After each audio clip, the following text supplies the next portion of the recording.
My name is Will Kelsay. I'm a professional XTERRA triathlete. I'm out here on the trails today to talk mountain biking.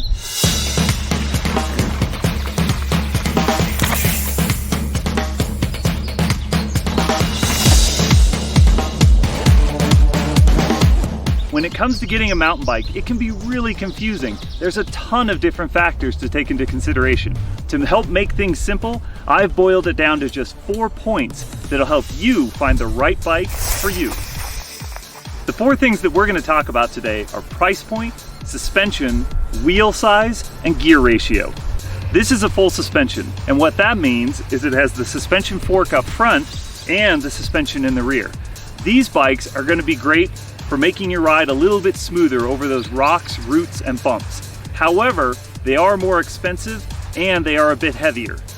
Unless you spend a lot more, then they get really lightweight.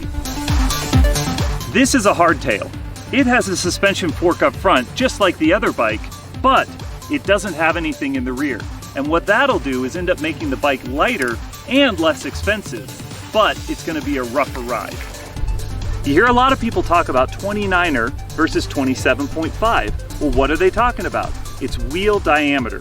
The one on the right here is a 29-inch wheel diameter. It's larger, so it's going to roll over things easier, but it's heavier, so it doesn't accelerate quite as fast.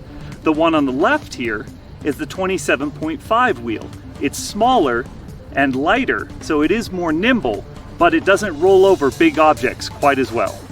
When it comes to price point, you can break it down into 3 levels: beginner, mid-level, and high-end.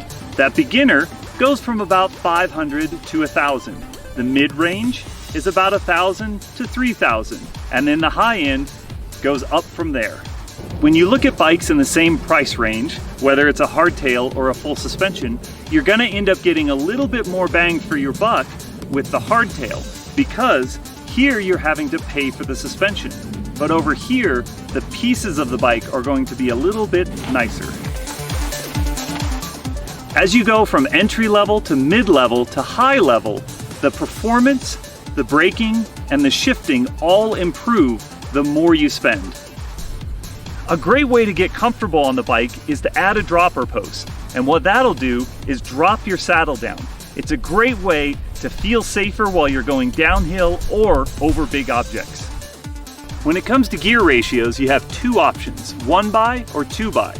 And what I'm talking about is the chainring up front.